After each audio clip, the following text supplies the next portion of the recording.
할렐루야. 5월 어린이 주일을 맞이해서 우리의 간절한 기도 제목이 있죠. 우리의 자녀들이 주 안에서 정말 잘 됐으면 좋겠습니다. 행복하고 복되고 정말 우리가 기도하는 것 이상으로 만배나 잘 되는 역사, 우리 동부제일교회 기도의 자리를 통해서 일어나게 될 줄로 믿습니다. 그 이름대로 될 줄로 되어야 되겠습니다.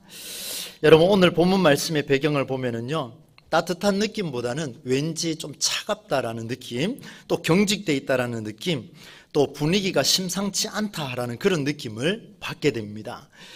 예수님의 주변으로 사람들이 몰려들기 시작했습니다. 그곳에 어린아이들을 데리고 오는 사람들이 눈에 들어오기 시작했습니다. 예수께서 만져주심을 바라고 13절 말씀에 그렇게 기록을 하고 있습니다. 사람들이 예수님께서 내 아이를 한 번이라도 만져주심을 바라고 이 아이들을 두 손을 잡고 데리고 왔습니다. 기적이나 좋은 일이 일어나는 자리에 내 아이를 데리고 가는 일은 사실 그렇게 축복을 구하는 것은 지극히 당연한 일이 아닐까, 저는 그렇게 한번 생각을 해보게 되었습니다. 그런데 여러분, 이게 웬일입니까?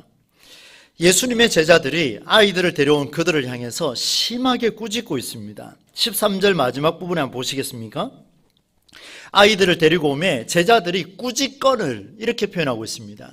한 단어로 표현하고 있지만 여러분, 원어로 보면은요, 굉장히 훈계하는 그런 장면이 등장하고 있습니다. 조금 더 쉽게 이야기하자면은, 왜 데리고 왔냐, 어디, 어른들이 말하는데 아이들이 이런 투정으로 이렇게 표현을 하지 않았을까, 그런 생각을 해보게 됩니다. 어른들이 중요한 일을 계획하고 대화하는 곳에 아이들이 가서 방해하면 안 되는 일이지요. 어쩌면 유교 문화에 좀 젖어 있는 우리와 또 유대교에 젖어 있는 그들과 거의 조금 맥을 같이 하는 그런 부분이 있다라는 그런 생각을 잠시 한번 해보게 됐습니다. 그런데 여러분, 제자들과 달리 예수님은요, 제자들은 그 아이들을 꾸짖었습니다. 그런데 예수님은 도리어 제자들을 향해서 심하게 화를 냈습니다. 여러분, 그 다음 구절 14절 말씀인데요, 한번 보시겠습니까? 예수께서 보시고 노하시어 이르시되, 어린아이들이 내게 오는 것을 용납하고 금하지 말라, 하나님의 나라가 이런 자의 것이니라 라고 선언을 해버렸습니다. 여러분, 왜 이렇게까지 화를 내셨을까? 그렇게 화 안 내도 될 일인데 화내신 이유를 한번 고민을 해봤습니다. 그래서 다시 저는 또 성경 원어를 볼 수밖에 없었습니다. 원어를 보니까 이 아이들을 데리고 오매라고 하는 이 데리고 오다라는 표현 속에는요, 어떤 표현이 있냐면, 한번 들어보시겠습니까? 일회성이 아니라 수차례 이 아이들을 데리고 왔다라는 의미를 담고 있습니다. 그러니까 유명한 사람, 축복해 주시는 사람이 있으면 이 아이를 수시로 데리고 왔다 갔다 했다라는 거예요. 그런데 보세요, 늘 수시로 왔다 갔다 하던 그 상황 속에서 예수님을 만난 그 아이들을 보면서 제자들이 하는 이야기가, 이전까지는 가만히 있다가 이 예수님을 만난 이 아이들을 보고서 뭐라고 이야기하냐면, 왜 왔냐, 왜 방해하느냐, 이렇게 이제 꾸짖으면서 말을 하고 있더라는 사실입니다. 자식을 잘 되기를 바라는 유대인의 부모의 마음이 담겨있는 그런 단어, 데리고 오매, 수차례 반복해서 데리고 오는 이런 일들인데 제자들은 꾸짖었습니다. 왜 그렇게 꾸짖었을까? 저는 고민이 됐습니다. 이 4절밖에 안 되는 이 본문 속에는 제자들이 왜 꾸짖었는지 그 내용을 담고 있지 않습니다. 그래서 10장 전체를 한번 읽어봤습니다. 읽어보니까 이유를 알겠더라고요. 여러분, 10장 35절 뒷부분에 보시면요, 기가 막힌 내용이 있습니다. 제가 전에 한번 설교를 했던 본문인데요, 제자들의 마음이 어떤가 하면요, 그들의 속마음은 다른 곳에 있었습니다. 다시 말하면 예수님을 중심으로 이 무리가 모여있는 이 자리에서 그 말을 듣고 있는 제자들의 마음은 콩밭에 가 있었다는 거예요. 다른 곳에 있었다. 그게 뭐냐? 주여, 주께서 영광 받으실 때, 주께서 왕위에 오르실 때 나는 우편에, 또 저는 왼편에 이렇게 좀 앉게 해주십시오. 힘을 주십시오. 이런 마음을 가지고 지금 주님 앞에 와가 있으니까 아이들이 오면 어떻게 됩니까? 방해되는 게 당연하죠. 그러니 쫓아내는 이런 모습들이 나타납니다. 더 기가 막힌 거는요, 10장 35절 이후에 보시면은 야고보와 요한이 좌우편에 앉혀달라고 했는데 이것을 보고 나머지 제자들이 또 화를 냅니다. 똑같아요, 그냥 제가 봤을 때는. 그 12제자가 다 똑같은 그 모습으로 지금 등장을 하고 있습니다. 그런데 가만히 보니까 제자들뿐만 아니라 주변에 있는 사람들도 비슷한 생각을 하고 있었던 것 같습니다. 그러니 웅성웅성대고 아이들을 데리고 온 그 부모를 꾸짖고 있습니다. 여러분, 이 모습입니다. 이런 그들에게 예수님께서 말씀을 하시죠. 어린아이들이 내게 오는 것을 용납하고 금하지 말라. 하나님의 나라가 이런 자의 것이다. 하나님의 나라는 이 어린아이와 같은 자들이 들어갈 곳이다. 하나님 나라 천국은 이런 어린아이들이 누릴 수 있는 것이다. 엄청난 대선언을 남겨버렸습니다. 여러분, 천국은 누구의 소유였습니까? 율법을 잘 알고 율법을 묵상하고 여호와의 명령을 지키는 자들의 소유였습니다. 그런데 뭐 잘 지키는지 안 지키는지 모르는 그 어린아이들에게 너희들에게 천국이 주어질 것이다, 이런 말씀을 하고 있으니, 여러분, 예수님은 갈릴리에 오신 이후부터 복음을 전파하셨죠. 이렇게 선포했습니다. 때가 찼고 하나님의 나라가 가까이 왔으니 회개하고 복음을 믿으라. 이렇게 강하게 선포하셨어요. 이 말을 들은 사람은 누구냐면 어린아이들이 아니었습니다. 어른들이었어요. 오늘 우리와 같은 성인들이 이런 이야기를 들었습니다. 하나님의 나라가 가까이 왔다라는 것을 알리고자 가르치고 기적을 행하신 예수님이 마치 어른들은 천국에 들어가지 못한다라는 뉘앙스를 품고 이런 말씀을 전하시는 그 이유를 오늘 우리가 찾아보려고 합니다. 기독교 신앙생활의 최종 목적지죠. 결승선에 도달해야만 맛볼 수 있는 이 열매와 같은 하나님 나라 천국이 이제 겨우 신앙생활을 하는 어린아이의 것이다, 이렇게 말씀을 하고 있으니 또 생각을 해봤습니다. 그러면 하나님, 흔히 우리가 말하는 것처럼 이 어린아이가 어른보다 순수하고 깨끗하고 정직하고 겸손하고 뭐 이런 차원에서 하나님께서 천국을 허락하시는가? 아무리 생각을 해봐도 이것보다 조금 더 깊은 의도가 있을 것이라는 생각을 하고 묵상을 하는데요, 그 다음 구절이 눈에 들어왔습니다. 여러분, 15절 말씀을 뜻을 생각하며 우리가 같이 한번 읽어보도록 하겠습니다. 내가 진실로 너희에게 이르노니 누구든지 하나님의 나라를 어린아이와 같이 받들지 않는 자는 결단코 그곳에 들어가지 못하리라 하시고, 아멘. 내가 진실로 너희에게 이르노니 누구든지 하나님의 나라를 어린아이와 같이 받들지 않는 자, 이것을 표준세번역으로 보니까 이것을 받아들이지 않는 자는 결단코 그곳에 들어가지 못하리라 하시고, 이런 말씀이었어요. 다시 말하면 하나님의 나라를 어린아이처럼 받아들이는 자는 들어갈 수 있다, 이런 결론이 주어졌습니다. 그럼 여러분 한번 보시겠습니까? 어린아이를 말씀하신 이유를 보니까 받아들이고 받아들이다가 그 이유였습니다. 그래서 오늘 중점적으로 다루어야 할 단어가 뭐냐면 받아들이다. 한번 따라서 할까요? 받아들이다. 하나님 나라를 어떻게 받아들이냐에 따라서 어린아이처럼 들어갈 수 있고 또 어떤 경우는 들어가지 못한다, 이런 선언을 우리가 듣게 되리라, 그렇게 생각을 합니다. 여러분 보시겠습니까? 무엇을 어떻게 받아들여야 할까요? 남녀노소 상관없이 하나님의 나라를 이렇게 받아들이기를 원하시는 주님의 마음이 도대체 무엇일까? 너무나 고민이 되었죠. 그래서 말씀을 보는데요, 이 말씀을 묵상하며, 그러면 하나님, 어린아이는 도대체 뭐가 잘났기에 하나님께서 그렇게 천국을 보장해 주십니까? 참 이 하나님 앞에서 대뜸 이렇게 한번 대들듯이 한번 질문하면서 제가 어린 아이들 두 아이를 키울 때에 그 모습들을 회상을 했습니다.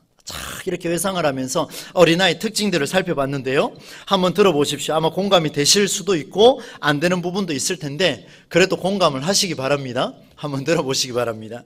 어린아이는요, 어른들과 달리 순수하고 특별한 명예나 권위에 관심이 없습니다. 그런가요? 네.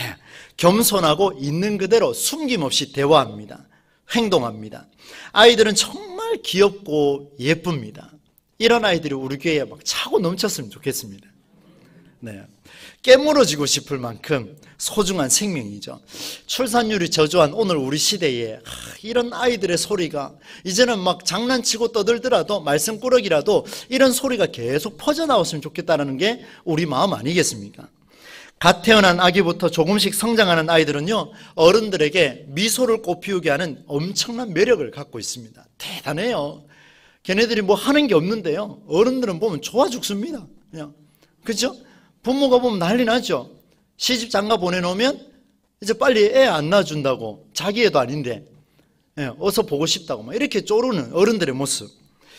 여러분, 삶에 찌들려 있을 때요, 저도 두 아이를 키우는 아빠였습니다. 지금도 아빠죠. 그러니까 두 아이를 키우는 아빠인데요, 여러분, 목사가 힘들면 기도해야 됩니까? 애 보러 집에 가야 됩니까? 뭐 답을 못 하시겠습니까? 뭐 어떻습니까? 목사가 힘들면 집에 가야 됩니까? 교회에서 기도해야 됩니까? 그렇죠. 애 보면서 기도하면 됩니다. 맞습니다. 예. 근데요, 저는요, 교회에서 기도가 잘 안 되더라고요. 그래서 마음이 어땠냐면요, 집에 갔습니다. 그냥 터벅터벅 두 다리 무거운 것을 이고 타벅타벅 집에 들어가는데요, 3살, 4살, 4살, 5살이 될 때 이 아이들이요, 문을 착 여는 순간 아빠 같다고 두 아들, 딸이 이렇게 딱 안겼을 때 느낌 어떤지 아십니까? 가르쳐 줄까요? 좋아 죽는 줄 알았습니다. 하루 종일 스트레스 받았던 게 한순간에 쫙 놀라웠습니다. 기도가 안 되니 애 보러 가면 되더라는 사실을 그때 알게 됐습니다. 대단한 능력이죠. 여러분 보세요. 때로는 기도하는 것보다 더 활력이 생길 때가 아이들의 모습을 볼 때예요. 여러분, 어른들의 이야기를 최근에 많이 들어보면요, 내 배에서 태어난 아이도 예쁘지만 손주를 품에 안았을 때 그 느낌은요, 내 아이를 가졌을 때의 느낌하고는 또 다른 차원의 엄청난 행복이 있더라. 맞죠? 예, 저도 나중에 손주 안아보면 그런 느낌 날지 잘 모르겠습니다. 여러분, 이런 기쁨이 있습니다. 그런데 이런 아이들을 생각하면 항상 그렇지는 않습니다. 왠지 아십니까? 아이를 키우다 보면 때로는 미울 때도 있고 귀찮을 때도 있습니다. 예, 짜증날 때도 있어요. 미운 5살이라는 말 들어보셨습니까? 예, 아마 들어보셨을 거예요.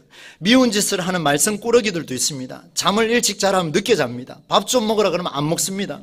맛있는 건 혼자 먹고 엄마 아빠한테는 안 주고, 아빠하고 겨루기를 하면 반드시 이겨야 되고. 별거 아닌데요, 쪼맨한 아이가 씨름만 하면 이겨야 됩니다. 지 분수도 모르고 계속 1등만 해야 되는 거예요. 신발 신으라면 거꾸로 신습니다. 땡볕에 장화 신고 나가고 비 오면 슬리퍼 신고 나갑니다. 완전히 지쳐서 뻗으려고 하는데 집에 들어가고 문 여는 순간 아파! 배 위에 올라탑니다. 이걸 잡을 수도 없고 안고 잘 수도 없고. 여러분, 그때 어떻게 해야 됩니까? 마트에 가면 대자로 뻗어서 장난감 사달라 그러고. 이 아이를 한번 보십시오. 눈에 넣어도 아프지 않을 그 아이 아니요, 고집불통입니다.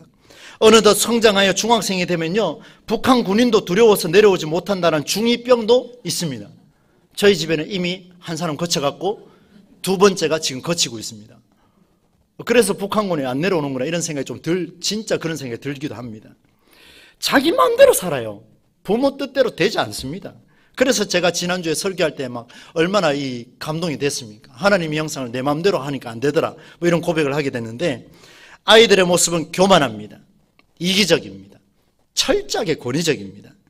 사실 현대에 와서 어른들보다 더 자기중심적이라는 것이 아이들의 모습이라는 점은 여기 계신 우리 어른들은 특별히 좀 더 공감하시지 않을까, 그런 생각을 해보게 됩니다. 이런 아이들을 향하여서 예수님 말씀하십니다. 이런 아이들이 하나님의 나라를 받아들이는 것처럼 너희들도 그렇게 행하라. 천국은 이런 자의 것이니라. 이렇게 말씀을 주셨어요. 혼란스럽습니다. 예쁘고 순수하고 겸손하고 깨끗하고 다 좋아요. 말 안 들을 때는 이것보다 더 싫은 것도 없습니다. 이 양갈래의 감정이 교차하고 있는 이 시점에 예수님께서 이렇게 말씀하시는 이유가 무엇일까? 무엇일까? 그래서일까요? 저는 5월을 준비하면서 부모가 되어 지금까지 나 자신이 두 아이를 왜 사랑하고 있을까? 이런 깊은 고민의 시간을 좀 가졌습니다. 개인적으로 참 많은 그런 회상을 하게 되는데요. 두 아이에게 아빠라는 존재는 어떤 의미며 얼마만큼의 가치를 지니고 있을까? 나라는 존재 말고 이 두 아이에게 비춰진 나는 어떤 존재일까? 그런 생각을 참 많이 하며 묵상을 하게 됐습니다. 그때 이렇게 묵상하던 중에 이전에 성경 공부를 하던 중 대화 내용이 떠올랐습니다. 그 속에서 어린아이만이 가지고 있는 성경적인 놀라운 통찰을 한번 발견하게 됐었는데, 이번에도 다시 한번 떠올랐습니다. 하루는 아동복지센터를 운영하는 한 젊은 남자 집사님과 대화를 했습니다. 성경 공부를 하던 중에 다른 사람들이 있는 그 중에서 갑자기 눈물을 뚝뚝 흘립니다. 저는 긴장했습니다. 목사가 또 뭐 잘못했는가? 서러운가? 부부싸움하고 왔는가? 성경 공부할 때 부부싸움하고 오면 굉장히 힘듭니다. 그다음부터. 혹시 그런 일은 아닐까 고민이 됐는데 왜 그런가라고 그 집사님한테 물었습니다. 물으니까 이렇게 답을 했어요. 목사님, 제가 맡고 있는 이 센터에 들어오는 초등학생 중에 여러 사람 중에 한 명 있는데 이 여자아이가 자신을 학대하는 아빠를 어떻게 해야 될지 모르겠다. 그러니까 이런 거죠. 자기를 학대하고 있는 그 아빠를 생각을 하면 그냥 막 불안에 떨고 있는 이 아이가 있었습니다. 근데 그 아이의 몸을 보니까 온몸에 멍이에요. 매일 멍들어 있어요. 오늘날에 있을 수 없는 일인데 근데 기가 막히지 않습니까?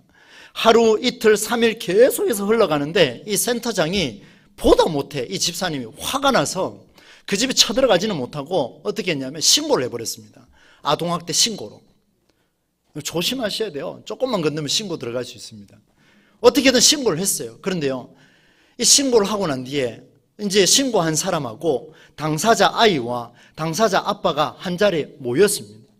그리고 경찰이 와서 이야기합니다. 또 수습을 하겠죠. 이렇게 수습을 합니다. 한창 이야기하고 이제 별거해야 된다. 아빠는 아빠대로 딸은 딸대로 별거해야 된다. 센터에서 맡겨줄 수 있겠느냐, 이런 대화를 하면서 주고받는데 결론이 어떻게 나는지 아십니까? 결론은요, 초등학생이 말하는 대로 허락해 주겠다라는 결론에 이르게 됐습니다. 굉장합니다. 근데 이 아이가 뭐라고 대답했는지 아십니까? 뭐라고 대답했을 것 같습니까? 그렇게 얻어터지고 온몸에 멍이 시퍼렇게 들고 오늘도 매 맞고 나오고 오만 욕을 다 먹고 나왔는데 선생님, 저 집에 갈래요. 이 선생님이 충격받았습니다. 막 어떻게 할 수가 없는 거예요. 살려주려고 이제 건져냈는데 이 아이는 다시 아빠 곁으로 돌아가겠다 그럽니다. 여러분, 이걸 어떻게 설명을 할 수가 있겠습니까? 저는 그것으로 돌아가는 것을 여러분한테 설명하려고 말하는 게 아니에요. 이 아이의 마음을 한번 생각해 보십시오. 그 아빠를 생각하고 있는 이 아이의 마음을 한번 생각해 보십시오. 얼마나 이 아이가 힘들었겠습니까? 말도 안 되는 상황에도 아이의 모습과 아이의 마음과 아이의 눈물을 한번 보시면 제가 앞서 언급한 것처럼 어린아이들의 특징을 열거하며 자기중심적이다. 맞아요. 자기중심적으로 엉망이에요. 그런 면이 있다고 말씀드렸지만 보니까 어린아이들은 매를 맞더라도 집으로 돌아가더라는 거예요. 잘못된 거 아닙니까, 여러분? 잘못된 거잖아요.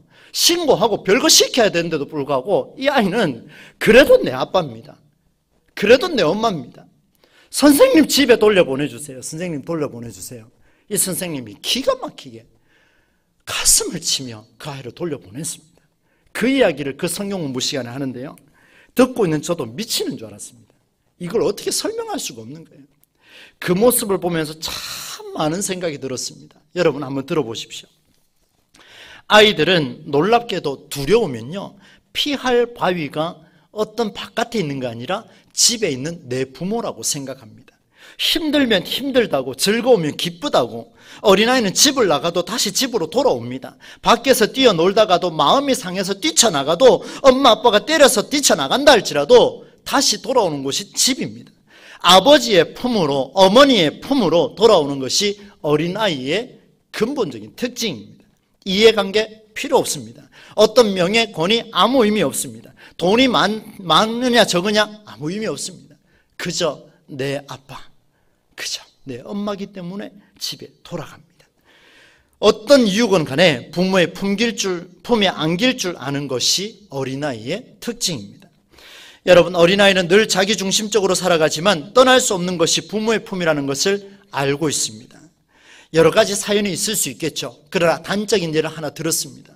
지금도 이 상황을 생각하면 가슴이 메어오는데요. 그런데 그 아이의 모습을 보면서 내가 고쳐야 할 것을 깨달았습니다.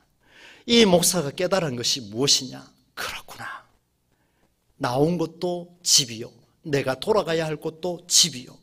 내가 평생 함께해야 할 것도 내 아버지요. 이 사실을 보게 되는데 하나님의 나라를 어린아이와 같이 받아들인다라는 점이 바로 여기에 있습니다. 내가 어디에서 왔는지를 몸이 알고 마음이 알고 내가 돌아갈 품이 어디인지를 아는 것, 나는 하나님으로부터 온 존재요, 나는 하나님에게로 돌아가야 할 존재요, 나는 평생을 하나님과 함께 동행하며 살아가야 할, 예수 믿는 자로 살아가야 할 그런 그리스도인이라는 사실을 명확하게 알고 어떤 이유건 어떤 상황이건 매를 맞는다 할지라도 주님 앞으로 돌아갈 수 있는 그런 삶이 하나님의 나라가 주어진다는 사실을 믿으시기를 주의 이름으로 축원합니다. 바로 이거예요. 엄청난 사실 아니겠습니까? 순수하다고요? 아니요. 깨끗하다고요? 아니요. 그보다 더 중요한 게 있습니다. 내면에 깔려있는 나의 본향은 어딘가, 나의 고향은 어디인가, 그곳이 바로 천국이다. 그렇게 말씀하시는 거예요. 하나님 나라가 너희에게 있을 것이다. 그런데 여러분, 어른의 모습을 한번 보십시오. 저와 같은 성인의 모습은 어떻습니까? 세월이 흘러 자기 주관에 따라 이후 다가올 여러 문제로 인해서 이해관계가 달라지면 얼마든지 관계를 맺었다가도 끊어버리는 게 성인의 모습입니다. 서운한 일이 있으면 내리사랑이라는 명분을 내세우며 사랑이 없는 부모라고 이야기하면 부모마저도 버릴 수 있는 것이 이 성인의 모습입니다. 매스컴이 수도 없이 오르내리죠. 부모가 뭔 잘못이 있습니까? 잘못했다 하더라도 그에게 칼을 들이대는 게 이게 말이나 되는 소리입니까? 나를 낳아준 부모한테 이해관계가 달라지니까 재산 상속 문제로 형제도 버리고 부모마저도 버릴 수 있는 것이 이 시대의 성인의 모습이라는 것이 적나라하게 드러나고 있습니다. 이것과 자기 한 자리를 차지하려고 몸부림치는 제자들의 모습과 뭐가 다르냐 이 말입니다. 우리 주님께서 우리에게 심각하게 가슴속 깊이 말씀하십니다. 여러분, 이해관계가 달라지면 이단에도 빠집니다. 신천지, 하나님의 교회, 여호와의 증인, 뭐 말할 거 없습니다. 그곳에 가서 복 준다 그러면 하나님마저도 버릴 수 있는 것이 우리 성인의 모습입니다. 오늘 동부제일교회에 속한 모든 성도들은 그런 현혹에 빠지지 않기를 주의 이름으로 축복합니다. 빠지지 마십시오. 무슨 일이 있어도 하늘이 갈라지고 땅이 갈라지더라도 우리가 믿고 있는 주 예수 그리스도 하나님만 붙들고 천국을 사모하며 살아가기를 다시 한번 축복합니다. 우리가 그렇게 살아야 되지 않겠습니까? 우리를 보고 있는 자녀들을 위해서라도 한 자리를 차지하려고 부동산을 늘리려고 이런 생각으로 주님을 믿는 것이 아니라 정말 주님 앞에서 하나님의 그 놀라우신 그 손길만 보고 살아가는 우리의 모습이 필요합니다. 여러분, 예수님은 제자들과 무리에게 의미심장한 이런 말씀을 하시고는 어린아이들을 안고 그들 위에 안수하시고 축복하셨습니다. 마지막 구절입니다. 16절 말씀 같이 한번 읽어보겠습니다. 그 어린아이들을 그들 위에, 그렇죠, 안고 그들 위에 안수하시고 축복하시니라. 여러분, 제자들과 그곳에 있는 사람들은 지금 어린아이를 안고 있는 그 모습이 불편합니다. 왜요? 나를 안아주시고 나에게 한 자리 주시고 나에게 축복해 주셔야죠. 예수님, 스승이요, 나에게 복을 주셔야죠. 이런 말씀을 하고 있는 거예요. 속으로. 겉으로 드러내지는 못하고. 그런데 예수님은요, 그 아이를 안고 안수하며 축복하며 흐뭇해 하십니다. 이 모습을 상상하는데요, 참 놀라운 생각이 들었습니다. 뭐냐면요, 예수님께서 선포한 복음의 메시지, 하나님의 비밀을 있는 그대로 받아들이라 말했는데도 불구하고 한 자리에 욕심을 누리고 있는 제자들과 무리들을 제껴놓고 이것을 그대로 받아들이는 어린아이들을 안고 안수하며 축복하시는데 우리 주님이 위로받으신다라는 생각을 하게 됐습니다. 나를 통해서 위로받는 게 아니고 내가 참 보잘것없다, 너 뭐 배웠니? 너 그렇게 살 수 있겠니? 너 공부해야지. 이렇게 손가락질 당하고 있는 그 아이를 안고 우리 주님은 흐뭇해하고 계시다. 이것이 이제 상상으로 이렇게 그려지는데요, 얼마나 마음이 복잡했는지 말씀을 준비하면서 그런 생각이 들었습니다. 사랑하는 성도 여러분, 이제 말씀을 맺겠습니다. 오늘 어린이 주일을 보내는 귀한 날입니다. 예수님께서 오늘 말씀을 통해 제자들에게 어른들이 아닌 어린아이들에게 최선을 다해 잘해라, 이런 말씀으로 우리는 이 본문을 해석했을지 모르겠습니다. 그러나 오늘 성경을 잘 보시면 그런 말이 없습니다. 아이에게 이렇게 하라 저렇게 하라, 그런 윤리적 교훈 하나도 없습니다.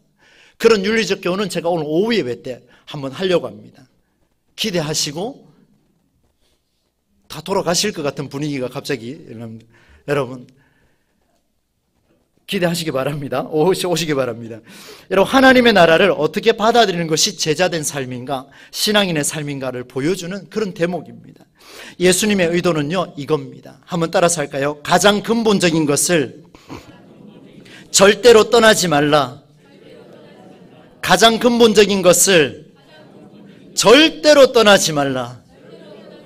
네, 오늘부터 우리는 어떤 상황과 어떤 역경과 어떤 고난이 밀려와도 오직 주만, 절대적인 신 하나님만 붙들고 살아가는 우리의 삶이 되기를 간절히 소망합니다.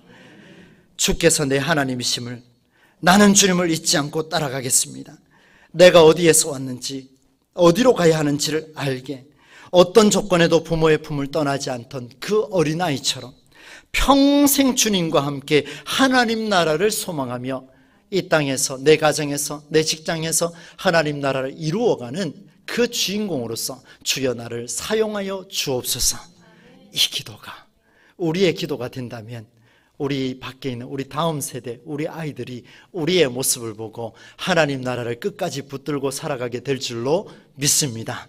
이 모든 현장에 우리 모두가 서시기를 주의 이름으로 간절히 축원합니다. 거룩하신 하나님 아버지, 오늘도 귀한 말씀을 통하여 우리에게 도전을 주셔서 감사를 드립니다. 하나님께서 어린아이들을 품으시고 이 어린아이들에게 천국이 그들의 것이라 말씀하신 이유를 오늘 다시 한번 새겨오니, 우리 또한 어떤 상황과 어떤 역경이 온다 할지라도, 어떤 고난이 밀려온다 할지라도 오직 주 예수 그리스도 하나님만 붙들고 끝까지 살아내는 우리의 삶이 다 될 수 있도록 인도하여 주옵소서. 우리의 삶의 주인이 되신 주님만, 주님이 나를 꾸짖는다 할지라도 주님만 끝까지 붙들고 가는 우리의 심령이 다 될 수 있도록 은혜 가운데 역사하여 주옵소서. 예수님의 이름으로 축복하며 기도하옵나이다. 아멘.